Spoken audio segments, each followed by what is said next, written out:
제목을 한번 다 같이 읽어볼까요? 시작. 사람을 위해 지어진 세상. 한 번 더. 사람을 위해 지어진 세상. 네. 혹시 이 시편 8편은 누구의 시인지 혹시 아시나요? 누구요? 다윗왕 맞습니다. 네, 맞히신 분 복 많이 받으시기 바랍니다. 다윗왕이 지은 시인데요. 1절이 어떻게 시작되냐면 여호와 우리 주여 주의 이름이 온 땅에 어찌 그리 아름다운지요. 그리고 이 똑같은 구절이 어디에 있죠? 맨 마지막 절 9절에 여호와 우리 주여 주의 이름이 온 땅에 어찌 그리 아름다운지요 라고 이렇게 노래하고 있습니다. 여호와 우리 주여 주의 이름이 온 땅에 아름답다는 거예요. 주의 이름이 아름답다고요. 경치가 아름다운 게 아니라 주의 이름이 아름답다라고 하는 것입니다. 그래서 그 아름다운 하나님이 만드신 세상이 아름다운 것은 경치가 원래 나무가 아름다워서 아름다운 게 아니고 산을 보면 원래 아름다워서 아름다운 게 아니라 아름다운 하나님이 지으셨기 때문에 우리에게 그것이 아름다움으로 느껴진다. 우리가 아름다움을 느끼는 건 그게 아름답기 때문일까요? 내가 그렇게 느끼기 때문일까요? 어떨까요, 여러분? 둘 다? 이게 제일 편한 대답이죠. 저 나무가 아름답습니까? 네. 아름답다고 느끼지 못하는 사람은 없습니까? 있을 수 있어요. 우리 교우들은 너무 심성도 아름답고 그래서 안 느끼지만 저게 아름다워서 아름다운 게 아니라 하나님이 지어서 아름답고 내 마음에 그 하나님의 아름다움이 있기 때문에 저게 아름다운 거예요. 아까도 얘기했지만 천사가 내 앞에 있어도 내 마음이 불편하면 결코 천사는 내게 아름다움으로 느껴지지 않는다라는 거예요. 오늘 시편 기자가 특별히 다윗왕이 원래 직업이 뭐였습니까? 어렸을 때 왕 되기 전에 목동이었습니다. 목동은 주로 거하는 초소 자리가 어딜까요? 그냥 들판이고, 그죠? 밤이 되면 뭘 볼까요? 별을 볼 거고, 낮이면은 해를 볼 거고, 그리고 산과들을 볼 것입니다. 그렇게 보면서 하나님의 이름을 높이게 되니까 모든 것이 아름다워 보였어요. 그래서 3절에 보면 주의 손가락으로 만드신 주의 하늘과 주께서 베풀어 두신 달과 별들을 내가 보니 그게 다 아름답다는 거예요. 이게 다 아름답다는 거예요. 하나님의 이름이 아름다우니까 그게 다 아름다워집니다. 내 마음에 천사가 있으면 세상이 천사로 보이고 내 마음에 악마가 있으면 세상이 악마로 보일 수밖에 없는 거잖아요. 오늘 다윗은 그것을 터득했다라고 하는 것입니다. 그런데 거길로 끝나지 않아요. 거길로 끝나지 않고 이렇게 아름다운 세상을 하나님이 만드셨는데 왜 만드셨을까? 왜 만드셨을까요? 뭐라고요? 당신 자녀들을 위해서 만드셨다고요? 정답! 네. 하나님이 세상을 만드신 것은 우리들을 위한 선물이라는 거죠. 그래서 그 다음 구절에 뭐라고 되어 있냐면 사람이 무엇이기에 주께서 그를 생각하시며 인자가 무엇이기에 주께서 그를 돌보시나이까. 하나님 주의 손가락으로 만드신 해, 달, 별을 보니까 너무너무 아름다운데 근데 그것을 도대체 사람이 뭐라고 인자가 뭐라고 우리를 생각하시고 권고하신다는 돌본다는 뜻인데 우리를 위해 그것을 만드셨다고 다윗은 믿은 거예요. 너무너무 감사한 거죠. 그러니까 선물을 주셨다고 하죠. 여러분, 여러분이 살면서 받은 선물 가운데 가장 멋있는 선물이 뭡니까?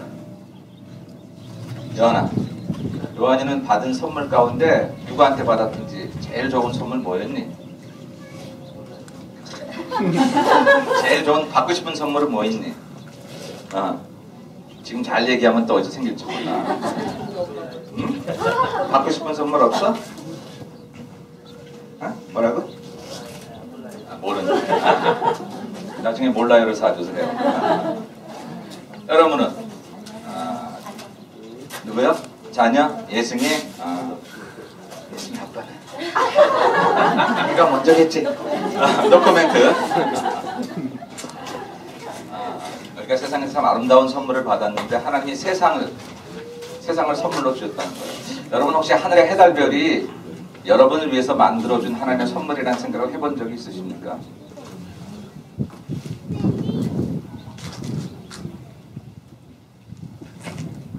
청거자님, 하늘의 해와 달과 별들이 권사님을 위해서 하나님이 만들어준 선물이라는 생각을 해본 적이 있으세요? 그 생각을 해보시니 마음이 어떠세요? 어떤 마음이 드셨어요? 편안하고 좋아요. 해달별. 그래서 가끔씩 해달별을 생각하거나 보신 적 있으세요? 보름달도 잘 보고요. 보름달도 잘 보고요. 아침에 뜨는 해도 잘 봐. 네. 보름달 보면서 누구 생각하세요? 완석 씨? 그런 생각은 안 해봤어요. 그렇지 않죠. 하셔야죠. 천석은 안 해도 만석은 하셔야 됩니다. 제가 신학교 졸업반 때 홍도로 졸업여행을 갔어요. 홍도로. 여러분 홍도 아시죠? 네. 진짜 가보니까 석양에 해가 비치면 온 바위가 다 붉어지더라고. 여러분 그래서 홍도입니다. 어떤 사람은 홍도야 오지 마라 그 홍도인 줄 아는데 그거 아니고요. 해가 황혼역이 되면 이렇게 붉어지더라고요. 근데 그때 저희 교수님하고 이제 졸업여행 같이 갔는데 졸업여행을 갔다 와서 그 교수님이 그 다음 주 채플에서 이런 설교를 했어요. 거기가 어딥니까? 전라도 쪽이고 홍도, 흑산도는 다 옛날에 선비들이 유배당하던 장소였어요. 마음에 한을 품고 나라의 정치와 뜻을 세우다가 쫓겨간 장소입니다. 거기서 부모 형제 다 이제 뒤로 하고 그냥 해달별을 벼삼고 바다를 벗삼고 살던 그런 지역인데 그래서 그 남도 쪽이 문화가 굉장히 발달해 있어요. 우리나라 좋은 그런 문인들이 거기 유배를 갔기 때문에. 그런데 교수님이 어떤 설교를 했냐면 역사의 상처 자연으로 치유받아. 내가 지금 아직까지 잊어버리지 않아요. 제가 신학교 졸업한 지가 지금 한 20년 됐는데 굉장히 지금 아무도 감각이 없네. 꽤 오래됐지만 잊어버리질 않아요. 거기 갔다 와서 그 교수님이 하시는 얘기가 우리나라의 상처가 그 상처를 입은 사람들이 어떻게 거기서 문화의 꽃을 피웠을까 원한을 가지고 아주 그냥 복수의 칼을 갈고 그러고 살았을 법한 사람들이 거기 갔는데 하나님 지으신 자연을 통해서 그들이 위로를 받았다는 거예요. 그래서 역사로 새겨진 그런 상처들을 자연을 보면서 풀어가면서 그것이 문화로 승화되었다. 자기는 몸소 거기 가서 그것을 느꼈다. 그리고 설교를 하시는데 오늘 저는 우리가 살아가면서 때때로 우리 마음의 상처를 많이 받습니다. 부부간에도 받잖아요.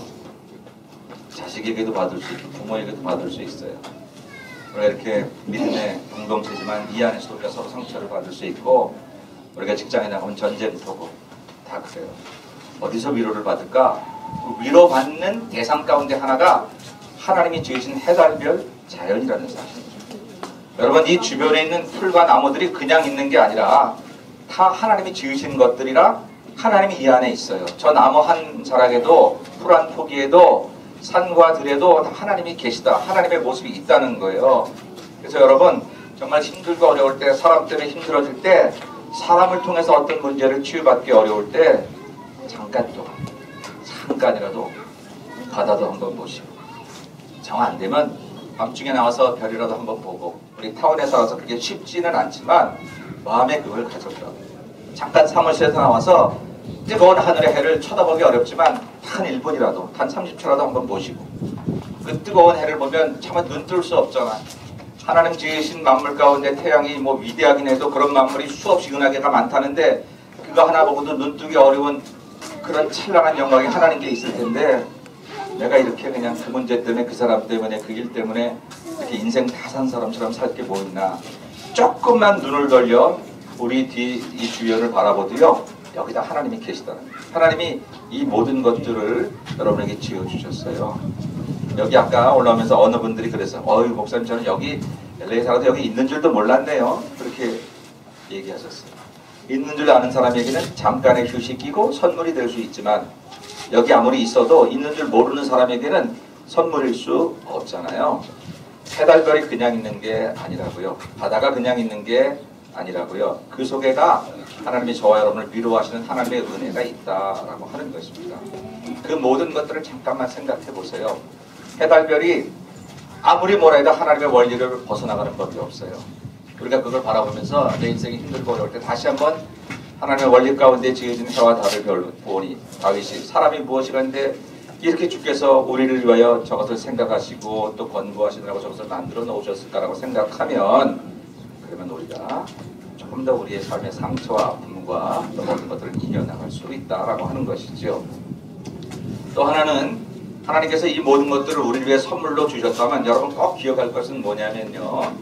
세상을 선물로 주셨다는 건 뭐냐면 우리의 삶을 선물로 주셨다라고 하는 얘기예요.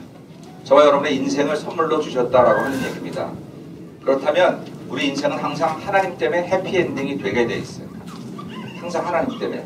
저와 여러분의 인생의 드라마는 정말 우리가 노골적으로 반역하여 우리가 지옥에 떨어지는 길로 눈에 뻔히 보이게도 걸어가는 그런 삶이 아니라고 하면 우리 인생은 해피엔딩이 되게 돼 있어요. 근데 지금 슬퍼요?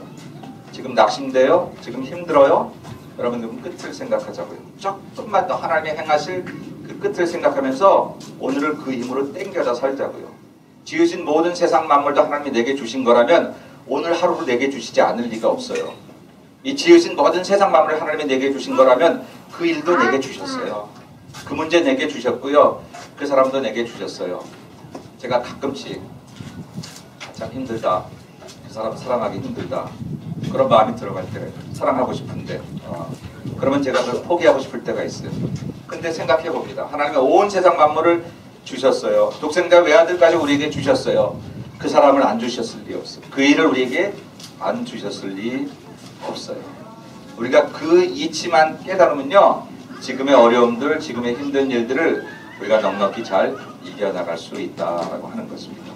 우리 중에는 연세가 높으신 분도 계시고 우리 어린아이들과 같은 아이들도 있습니다. 살아갈 인생길이 서로 각각 다르지만 모든 인생에 어려움은 누구에게나 있는 것. 그러나 오늘 야외별을 담아서 우리가 기억할 것은 우리를 사랑하시는 하나님이 이 해와 달과 별들을 다 우리를 위해 지으셨다라고 하는 것은 실제로 여러분들이 해달별을 통해서 자연을 통해서 위로받을 수 있음을 기억하라고 하는 얘기 한 가지 하고, 그래서 여러분들이 좋은 곳에 가면 가끔씩 경치를 보고도 하나님의 은혜를 경험할 수 있을 것이고, 두 번째는 세상을 선물로 주셨다면 세상 안에 있는 모든 문제들을 우리에게 해결할 수 있도록 허락해 주셨다라고 하는 것이죠.